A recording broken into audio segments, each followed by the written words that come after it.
Hello students, today we are going to discuss some selected questions from the chapter Biotechnology Principles and Processes given in the NCERT book.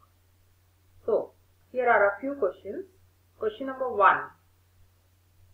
Give some examples of recombinant proteins that are used in medical practice. I have listed some 10 proteins here which are prepared through recombinant technology.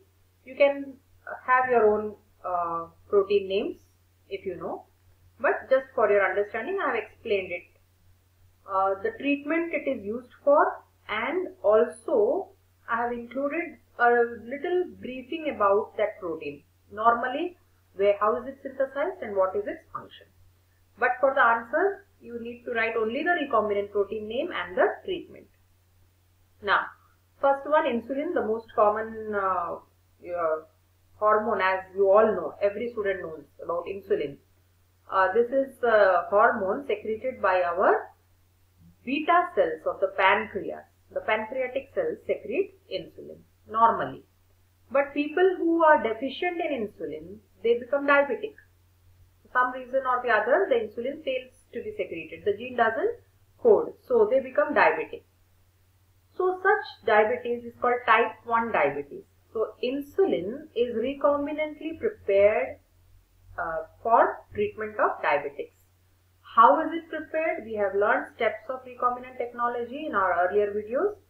You get the desirable gene from mammal because mammalian pancreas secretes insulin. So cells are isolated, they are incorporated into a vector, an efficient vector, and the recombinant DNA containing your gene of interest, that is the gene coding for insulin, is given into a host cell. The recombinant DNA is introduced into a host cell, which is cultured, and you can harvest the protein.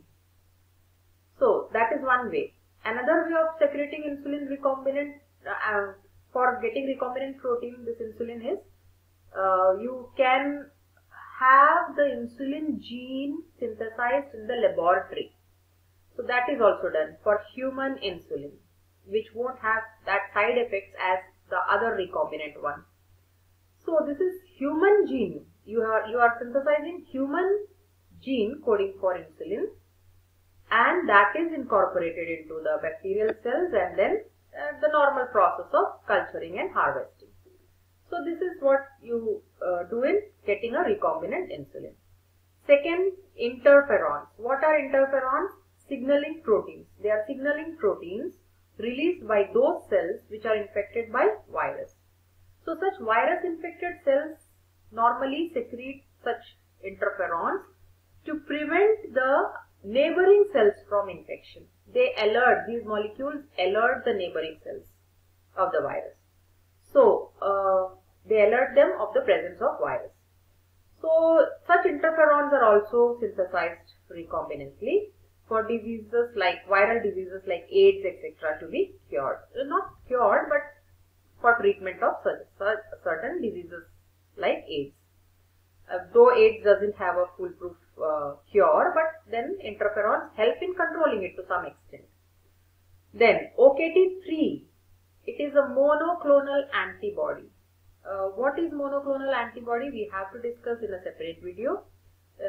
In brief, if I say, they are clones, antibody clones prepared from a specific group of unique same parent cells. So such monoclonal antibodies are prepared which are administered to patients who are undergoing transplantation. So like for example, suppose a person is undergoing transplantation of kidney, he is getting a donor kidney. His immune system will throw rejection factors because the donor organ is a foreign organ for his body. So if he throws rejection factor, transplantation won't be successful. So such patients are administered with OKT3 to suppress their immune system. So it is called an immunosuppressant, so that transplantation is successful. Interleukins, another recombinant protein called interleukins. These are synthesized normally by our helper T cells. We have done immune system. So helper T cells secrete interleukins. So they boost our immune system. So patients like cancer patients, various types of cancers, you administer this interleukins to the patients to boost their immune system. Next is human recombinant growth protein. If I just talk about what is growth protein or growth hormone, you all might have studied. It is a hormone secreted by your pituitary gland, and that takes care of proper metabolism resulting in good growth. So people who lack this growth hormone, it is also called somatotropin. So those who are deficient in this growth hormone, their growth is not good enough and they remain dwarf. The disease is called dwarfism. So such people, they are short-heighted, their growth is not very good, so they remain short-heighted. Even though they become adults, they remain short-heighted. So such people in their childhood, if administered with growth hormone, such recombinant protein available, their growth comes out normal. It helps in the long bones growth, etc. Then bovine growth hormone. Again, this is again a growth hormone, but this is bovine. Bovine refers to cattle like cows. There are other cattle also. Here we will be talking about cows, buffalo, yak, antelopes. All these are bovine group of animals. So the growth hormone in them again is released by their pituitary gland. So what is this recombinant growth hormone made for? This is used by people in dairy farm. They use it for their dairy cattle. The dairy farmers use it for their cattle to increase the milk yield in their farm. Okay, the animals, the dairy cattle will give they have high lactation when administered with growth hormone. Then factor 8. Okay, the same process of recombinant technology is applied everywhere. Like for example, if I talk about human bovine growth hormone or human growth hormone, in case of bovine growth hormone, you are taking cells of the cattle which produces growth hormone, cells which produce growth hormone, that is from the pituitary gland. And the gene of interest, that is gene coding for growth hormone, is inserted into a host bacterial cell by the use of a vector, that is as a recombinant DNA. And these cells are cultured in the laboratory and the growth hormone is harvested. Then they are injected into the animals for that extra dose of growth hormone so that they yield high milk. That is how it goes in every case. Factor 8, this is factor 8 and factor 9, both are essential blood clotting proteins. You know, when we happen to have an injury, blood starts oozing out. And within a few seconds, it should stop. It should clot. That means the oozing of blood should stop. Otherwise, you may bleed to death. People who have such deficiency of certain factors, there are so many factors involved in the whole process of coagulation of blood. So, those who lack certain factors, like for example, factor 8 is not synthesized in their body. The disease is called hemophilia A. Both are bleeder's disease. But according to which factor is missing, the name is given. Factor 9 missing, deficiency of that protein, hemophilia B. It's also called Christmas disease after the name of the child who was first diagnosed with this hemophilia A, Stephen Christmas. Then erythropoietin is also prepared through recombinant technology for treating certain types of anemia. Anemia is lack of RBCs, having very poor level of red blood cells. So normally what is EPO? It is a naturally produced hormone by our kidney, and this hormone promotes the formation of red blood cells by the bone marrow. So RBC's count remains good if EPO is there. People who lack this, they are anemic, so they need such recombinant protein to be injected. Tissue plasminogen activator, TPA, small t is written for tissue. Again, this is a normal protease found in our blood vessels, the lining, endothelial cells of the blood vessels, inner lining of the blood vessels. And it takes care of diluting the blood if at all clots are formed, etc. So TPA is also called clot buster. So people who suffer from such blood clots within the vessels, they are administered with TPA. What does TPA do? It breaks the clots that causes the blockage of blood that is blockage in the flow of blood to the brain, and they break the clots and restore the blood flow. So that is tissue plasminogen activator, which is recombinantly prepared in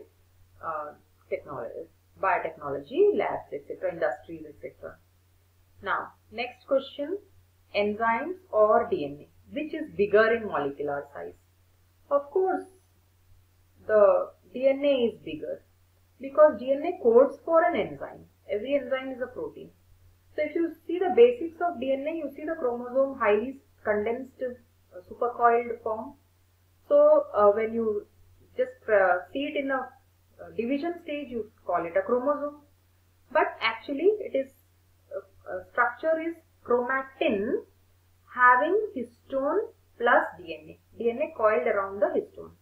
So you stretch, open out the loop, DNA double strand, it is going on.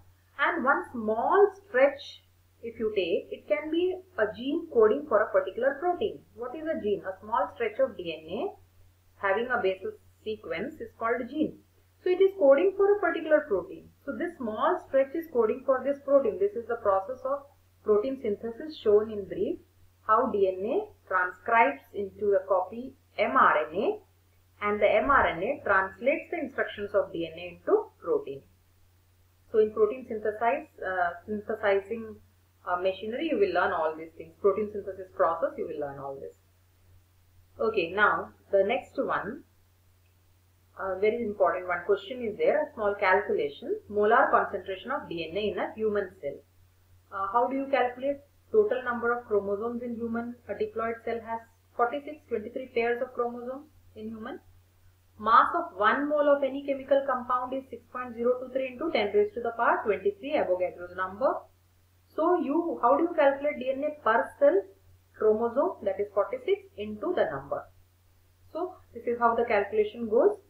So 277.058 into 10 raised to the power 23 when you calculate 46 into 6.023.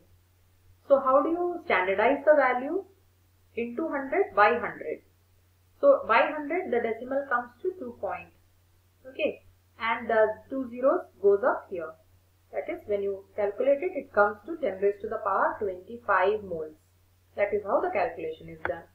Next, do eukaryotic cells have restriction endonucleases?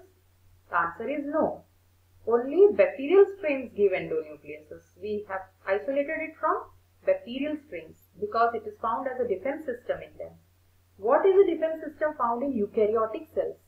It is a system called RNA interference. You will learn this in the next topic, next lesson of biotechnology. So it is found as a defense mechanism against foreign DNA. Eukaryotic cells, we are not talking about eukaryotic organisms. Then the answer is immune system. Here we are talking about each cell, plant or animal. So RNA interference acts as a defense mechanism, not restriction endonuclease. The last one I have picked up is question number 9, some reporter enzymes which are used to monitor transformation. We have already discussed about selectable markers, LAGZ gene as selectable marker coding for beta galactosidase. So you can see this video again, how beta galactosidase converts substrate, chromogenic substrate into blue colored substance. So if you have your recombinant DNA introduced into the cell with LAGZ intact, you have blue colonies developed, and if LAGZ gene is taken the insert and that is disrupted, Z is disrupted, so you get white colonies because beta galactosidase is not formed. So it will clear you that these are transformants. Another one I gave just as a standby, luciferase in jellyfish. It fluoresces as green protein, and just adjacent to luciferase gene introduced in the RNA, you can have your gene of interest. So when this fluoresces, you know that the gene of interest is also there. So they report. That is why they are called reporter genes. They report that these are the recombinants. Okay. So I hope you understood. Please like, share and subscribe. Any doubts you can ask. Thank you.